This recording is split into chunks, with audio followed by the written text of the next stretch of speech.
નમસ્કાર, આજના ન્યૂઝ ફોકસમાં હું જીગર ગઢવી આપનું સ્વાગત કરું છું। શરૂઆત કરીએ આજના મુખ્ય સમાચારથી। દેશના વિકાસમાં ગામડાઓને જોડી વિકસિત ગામડાની નેમ સાથે સાંસદ આદર્શ ગ્રામ યોજના ખુલ્લી મૂકતા પ્રધાનમંત્રી ગામડાઓને પોષણયુક્ત બનાવવાની સાંસદોને કરી અપીલ।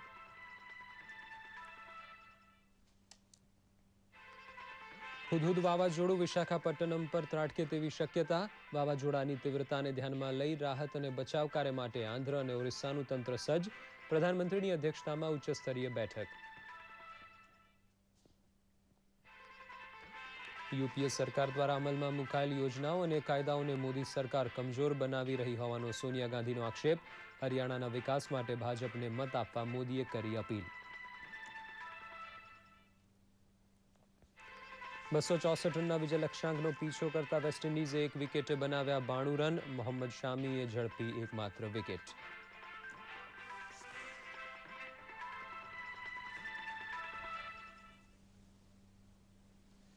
જોઈએ સમાચાર વિગતવાર। જો શહેર વિકસિત હોઈ શકે તો ગામડા કેમ ચોખ્ખા અને સુવિધાસભર ન હોઈ શકે। પ્રધાનમંત્રીએ આજે એક નવી સાંસદ આદર્શ ગ્રામ યોજનાનો શુભારંભ કરાવ્યો, જેના થકી હવે દરેક વ્યક્તિને તેમના વિકસિત ગામ પ્રત્યે ચોક્કસ ગર્વ થશે। શું છે આ નવી યોજના, જોઈએ આ અહેવાલમાં। દેશમાં એવો માહોલ તૈયાર કરવો જોઈએ કે દરેક વ્યક્તિને તેના ગામડા પ્રત્યે ગર્વ થાય। આ વાત કહી છે પ્રધાનમંત્રી નરેન્દ્ર મોદીએ। પ્રધાનમંત્રીએ દિલ્હી ખાતે સાંસદ આદર્શ ગ્રામ યોજનાનો શુભારંભ કરાવ્યો હતો, જે અંતર્ગત દરેક સાંસદ વર્ષ 2019 સુધી 3 ગામમાં બુનિયાદી માળખું વિકસાવવાની જવાબદારી ઉઠાવશે। લોકનાયક જયપ્રકાશ નારાયણની જન્મજયંતિએ આ યોજનાનો શુભારંભ કરાયો છે। યોજના હેઠળ સાંસદે વર્ષ 2016 સુધીમાં એક ગામનો વિકાસ પૂર્ણ કરવાનો છે અને ત્યારબાદ 5 આદર્શ ગામની પસંદગી થશે, જેના વિકાસને વર્ષ 2024 સુધીમાં પૂર્ણ કરાશે। आदर्श ग्राम योजना, और वो भी सांसद के मार्गदर्शन में, सांसद के नेतृत्व में, सांसद के प्रयत्नों से इसको हमें आगे बढ़ाना है। फिलहाल तो इस टर्म में टोटल 3 गांव की कल्पना की है। 16 तक एक गांव का मॉडल खड़ा हो जाए, उसके अनुभव के आधार पर 19 तक 2 और गांव हो जाए, और आगे चल करके फिर हर वर्ष एक गांव सांसद करे। દેશમાં 800થી વધુ સાંસદો છે। જો દરેક સાંસદ 3 ગામનો વિકાસ કરે તો વર્ષ 2019 સુધીમાં 2500 ગામનો વિકાસ શક્ય બની શકે તેમ જણાવતા પ્રધાનમંત્રીએ કહ્યું કે બદલાતા સમય અનુસાર યોજનાઓમાં પણ બદલાવ આવવો જરૂરી છે। સાથે જણાવ્યું કે રાજ્યોએ પણ ધારાસભ્યો માટે આવી યોજના બનાવવી જોઈએ, જેથી ગામડાઓના વિકાસને પૂરતી ગતિ મળે।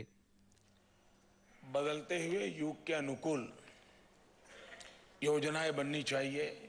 इसी योजना के प्रकाश में अगर राज्य भी विधायकों के लिए भी कोई स्कीम बनाती है और विधायक के नेतृत्व में आदर्श ग्राम, तो 6-7 हजार गांव और जुड़ सकते हैं। સાંસદ આદર્શ ગ્રામ યોજનાનો ઉદ્દેશ સમજાવતા દેશનું વિકાસનું મોડેલ માંગ આધારિત હોવાનું પણ પ્રધાનમંત્રીએ જણાવ્યું હતું। दिल्ली में, यहां लखनऊ में या गांधीनगर में योजना बन गई, फिर वही इंजेक्ट करने का प्रयास होता है। हम इस आदर्श ग्राम के द्वारा सप्लाई ड्रिवन से शिफ्ट करके डिमांड ड्रिवन बनाना चाहते हैं।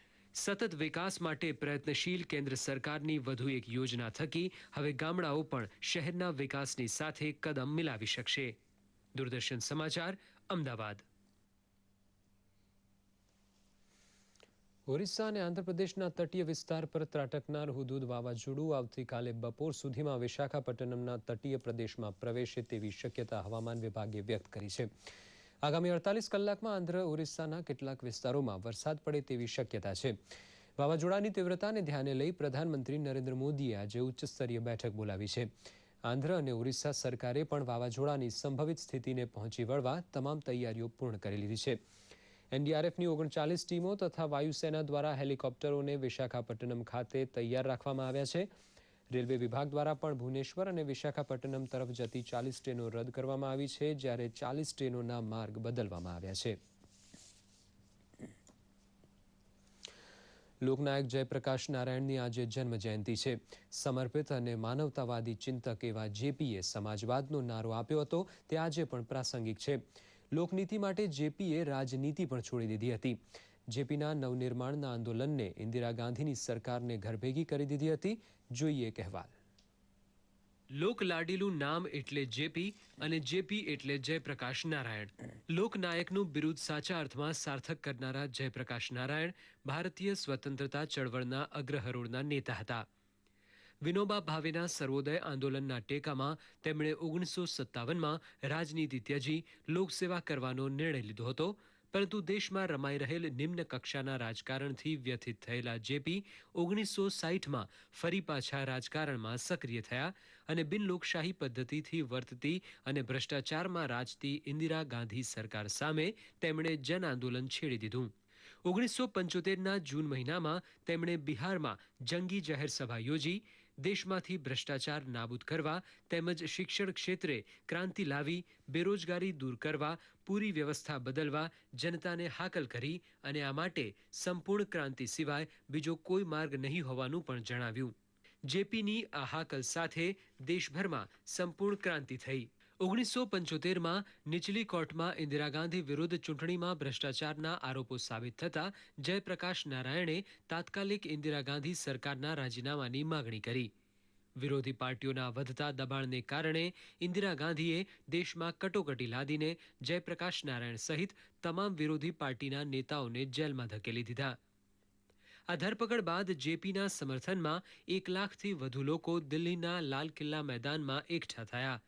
અહીં જ રાષ્ટ્રીય કવિ રામધારીસિંહ દિનકરે નારો આપ્યો કે સિંહાસન ખાલી કરો, જનતા આવી રહી છે.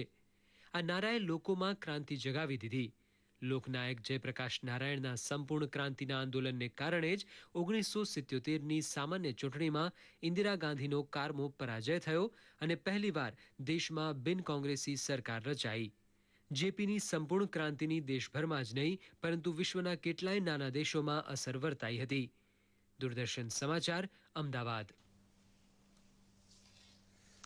મહારાષ્ટ્ર અને હરિયાણામાં યોજાનાર વિધાનસભા ચૂંટણીને ગણતરીના દિવસો બાકી છે ત્યારે ચૂંટણી પ્રચાર તેની ચરમસીમાએ પહોંચ્યો છે. પ્રધાનમંત્રી નરેન્દ્ર મોદીએ હરિયાણાના સિરસા ખાતે ચૂંટણી સભા સંબોધી હતી. વર્તમાન હુડા સરકાર ઉપર ભ્રષ્ટાચાર અને સગાવાદનો આરોપ લગાવ્યો હતો. શ્રી મોદીએ કહ્યું હતું કે હરિયાણાના જવાનો દેશનું રક્ષણ કરે છે અને ખેડૂતો દેશના અન્નદાતાઓ છે. એવા રાજ્યના યુવાનોને રોજગાર આપવા તેમના કૌશલ્યને વિકસાવવામાં આવશે. હરિયાણાના વિકાસ માટે વિશેષ યોજના બનાવવાનું પણ મોદીએ વચન આપ્યું હતું. હરિયાણામાં આજે ભાજપ તરફથી પ્રધાનમંત્રી નરેન્દ્ર મોદીએ તો કોંગ્રેસ તરફથી સોનિયા ગાંધીએ પક્ષ માટે પ્રચાર કર્યો હતો. હરિયાણાના ભિવાનીમાં સોનિયા ગાંધીએ હુડ્ડા સરકારની ઉપલબ્ધિઓ ગણાવી હતી. વન રેન્ક વન પેન્શન જેવી સેનાના સન્માન સાથે જોડાયેલ યોજનાનો ઉલ્લેખ કરી તેમણે નરેન્દ્ર મોદી ઉપર પણ શાબ્દિક પ્રહારો કર્યા હતા. તેમણે પ્રધાનમંત્રીએ અમેરિકા જઈ કશું મેળવ્યું નથી પરંતુ અમેરિકાથી ભારતમાં નિકાસ કરાતી જીવનરક્ષક દવાઓના ભાવમાં વધારો કરવાનો માર્ગ મોકળો કર્યો છે. મોદી સરકાર યુપીએ સરકાર દ્વારા અમલમાં મુકાયેલ યોજનાઓ અને કાયદાઓને કમજોર બનાવી રહી હોવાનો આક્ષેપ પણ કર્યો હતો. વડાપ્રધાન નરેન્દ્ર મોદીએ આજે વિરાટ પુરુષ નાનાજી પુસ્તકનું વિમોચન કર્યું હતું. આ પ્રસંગે જેમની જીવનકથની પર આ પુસ્તક આધારિત છે તેવા સંઘ કાર્યકર નાના દેશમુખ સાથેના કટોકટી કાળ દરમિયાનના સંસ્મરણોને તેમણે વાગોડ્યા હતા. તેમજ તેમણે જણાવ્યું હતું કે નાનાજી હંમેશા કંઈક ને કંઈક નવું કરવાની વિશેષતા ધરાવતા હતા. નાનાજી વિજ્ઞાન અને ટેકનોલોજીની તાકાતમાં વિશ્વાસ કરતા હતા તેમ પણ તેમણે ઉમેર્યું હતું.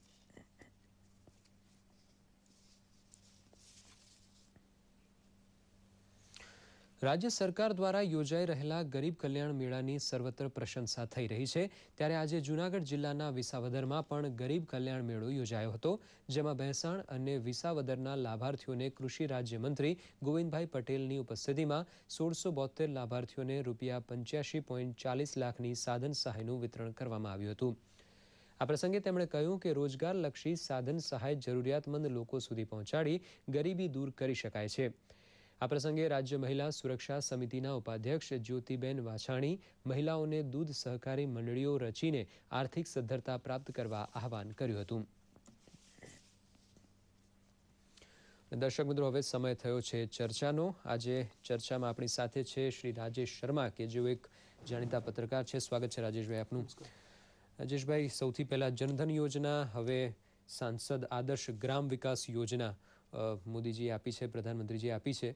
શું લાગે છે, ગ્રામ્ય પ્રદેશના સારા દિવસો હવે નજીકમાં છે શું? હા, ચોક્કસપણે જનધન યોજનાથી ગ્રામીણ અને શહેરી બંને વિસ્તારના ગરીબોને સરકારી યોજનાઓનો સીધો લાભ મળે એ ઉદ્દેશ પાર પાડવા માટે યોજના શરૂ કરાઈ છે. જ્યારે આ યોજના છે એ ગામડાઓને આદર્શ ગામ બનાવવા માટેની છે.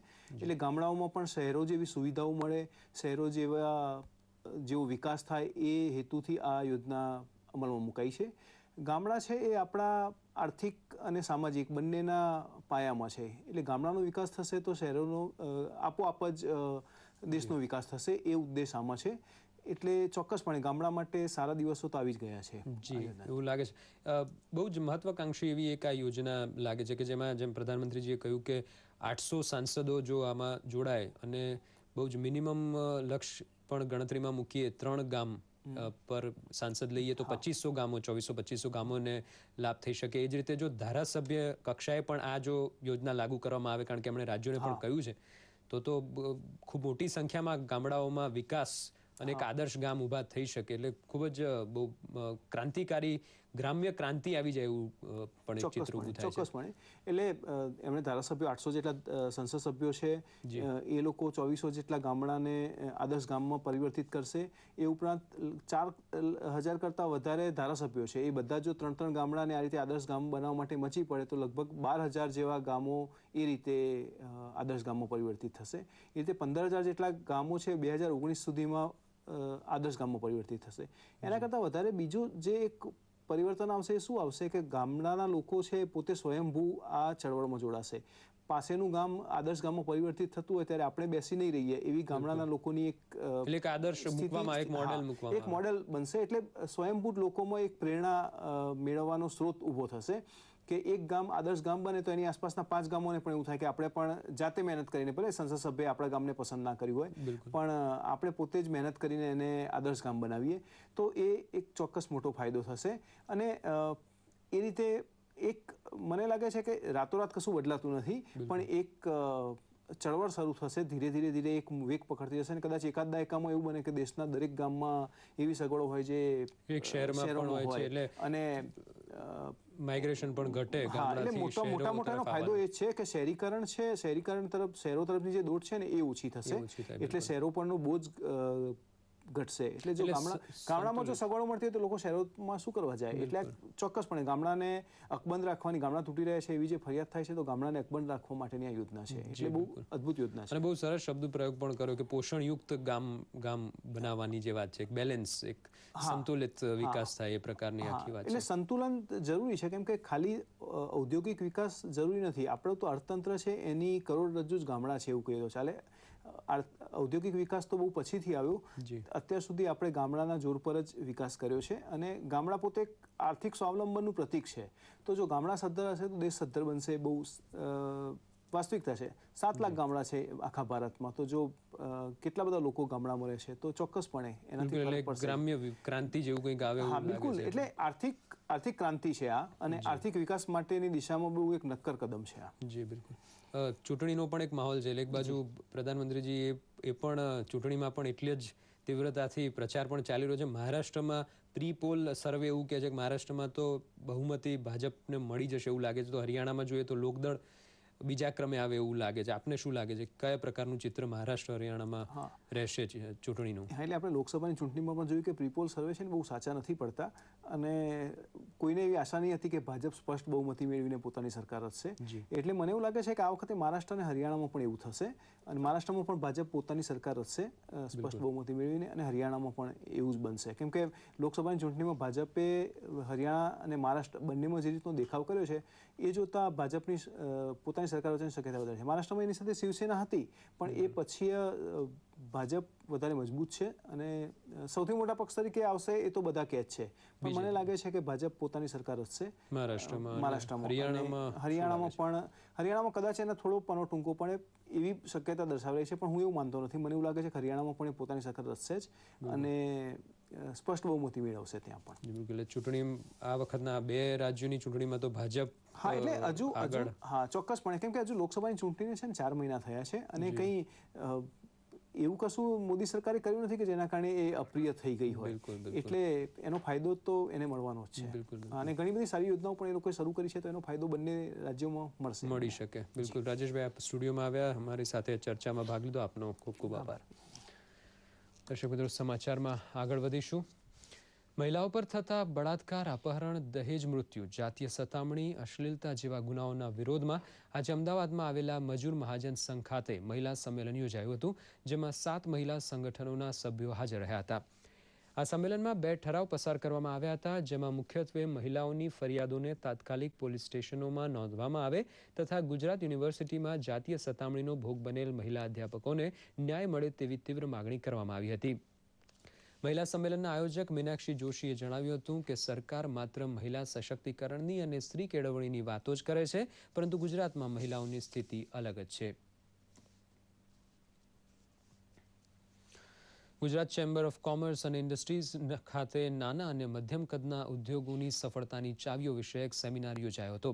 આ સેમિનારમાં નાના અને મધ્યમ કદના ઉદ્યોગ શરૂ કરીને સફળતા હાંસલ કરનાર 3 ગુજરાતી ઉદ્યોગપતિઓનું વક્તવ્ય યોજવામાં આવ્યું હતું, જેમાં અજંતા ગ્રુપના ચેરમેન જયસુખ પટેલ, સિન્થની ગ્રુપના અચલ બખેરી તથા સચિન ઇન્ડસ્ટ્રીઝના કેડી પટેલ દ્વારા તેમના સંઘર્ષ અને સફળતા અંગે અન્ય ઉદ્યોગ સાહસિકોને માહિતી આપી હતી. આ પ્રસંગે કેન્દ્ર સરકારના MSME રિપોર્ટ 2014નું વિમોચન પણ કરવામાં આવ્યું હતું. Indian society of critical case medicine દ્વારા અમદાવાદમાં સાહિત્ય પરિષદ ખાતે ક્રિટિકલ કેર અવેરનેસ સેમિનારનું આયોજન કરવામાં આવ્યું હતું, જેમાં હાર્ટ એટેક, લકવો અને કિડનીના રોગના દર્દીઓ જેમને ICU, વેન્ટિલેટર પર રખાયા હોય તેમના સગા સંબંધીઓને કઈ કઈ બાબતો ધ્યાનમાં રાખવી જોઈએ તેમજ કેવી સારવાર લેવી જોઈએ તે અંગે ડોક્ટરો દ્વારા માર્ગદર્શન આપવામાં આવ્યું હતું. ક્રિટિકલ કેસ નિષ્ણાત ડોક્ટર રાજ રાવલે જણાવ્યું હતું કે લોકોમાં ગંભીર બીમારીઓ પ્રત્યે જાગૃતિ આવે તે માટે આ સેમિનારનું આયોજન કરવામાં આવ્યું હતું.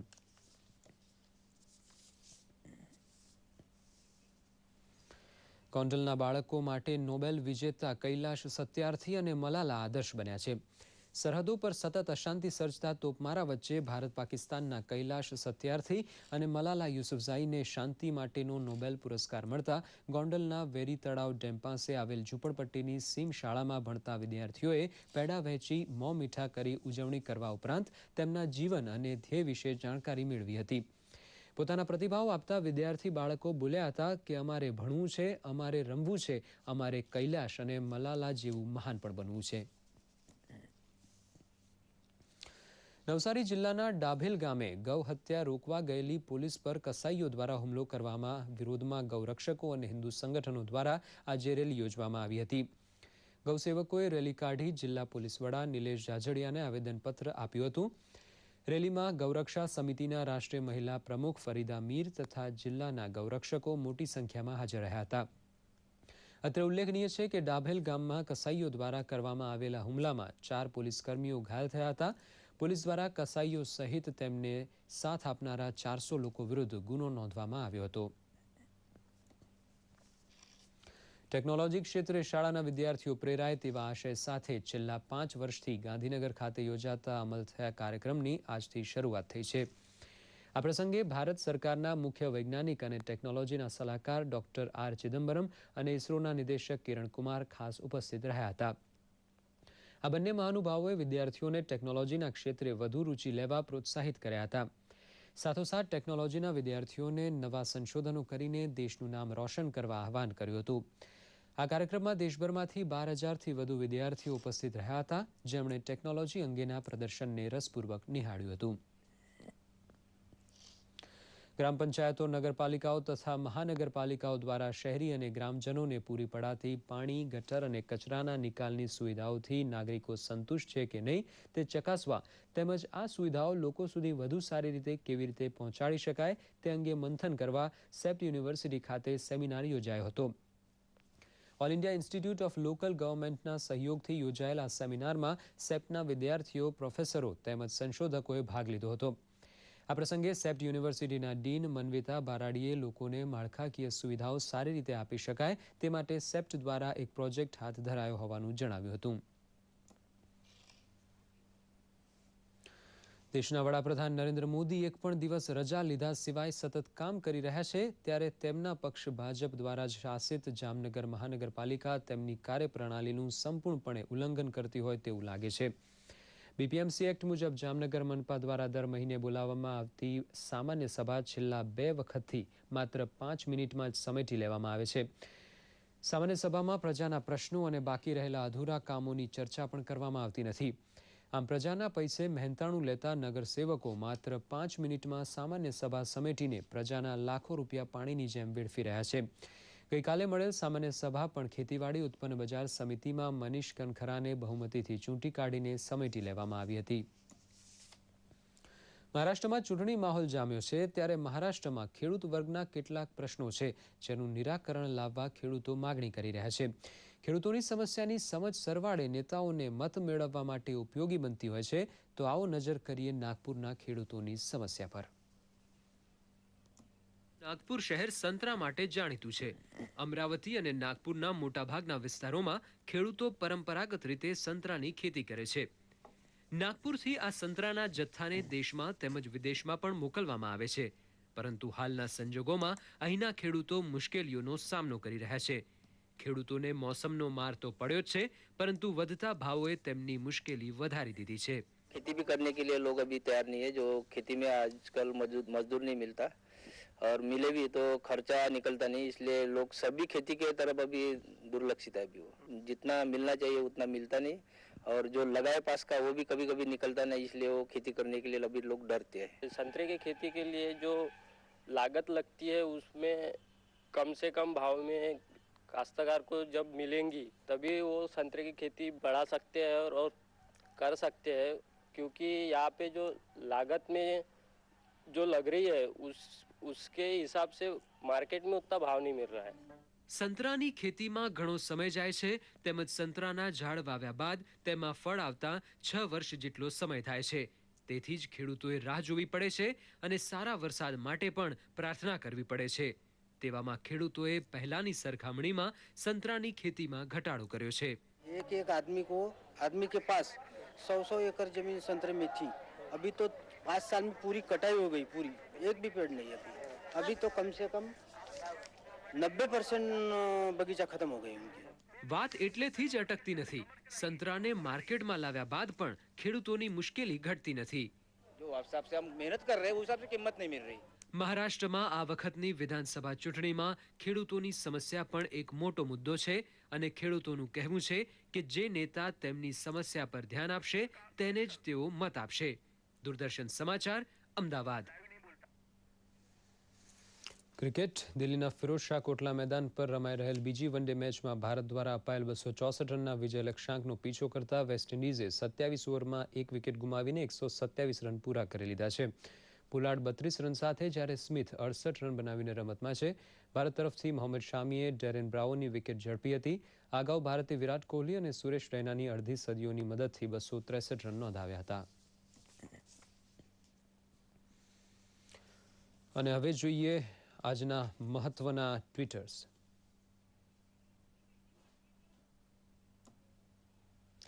વડાપ્રધાન નરેન્દ્ર મોદીએ સ્ત્રી ભ્રૂણ હત્યા પર કરેલ ટ્વીટ. સ્ત્રી ભ્રૂણ હત્યા જેવું કલંક સૌથી શરમજનક, ચાલો તેને સમાજમાંથી દૂર કરીએ. કેન્દ્રીય કાયદા મંત્રી રવિશંકર પ્રસાદે કરેલ ટ્વીટ. આપણા પ્રેરણા સ્ત્રોત અને માર્ગદર્શક આદરણીય સ્વર્ગસ્થ જયપ્રકાશ નારાયણજીને સાદર નમન. અંતમાં મુખ્ય સમાચાર ફરી એકવાર. દેશના વિકાસમાં ગામડાઓને જોડી વિકસિત ગામડાની નેમ સાથે સાંસદ આદર્શ ગ્રામ યોજના ખુલ્લી મૂકતા પ્રધાનમંત્રી. ગામડાઓને પોષણયુક્ત બનાવવાની સાંસદોને કરી અપીલ.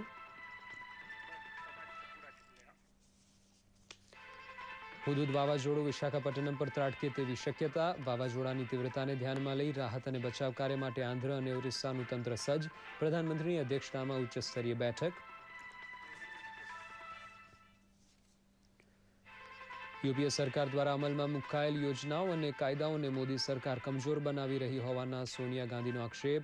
હરિયાણાના વિકાસ માટે ભાજપને મત આપવા મોદીએ કરી અપીલ.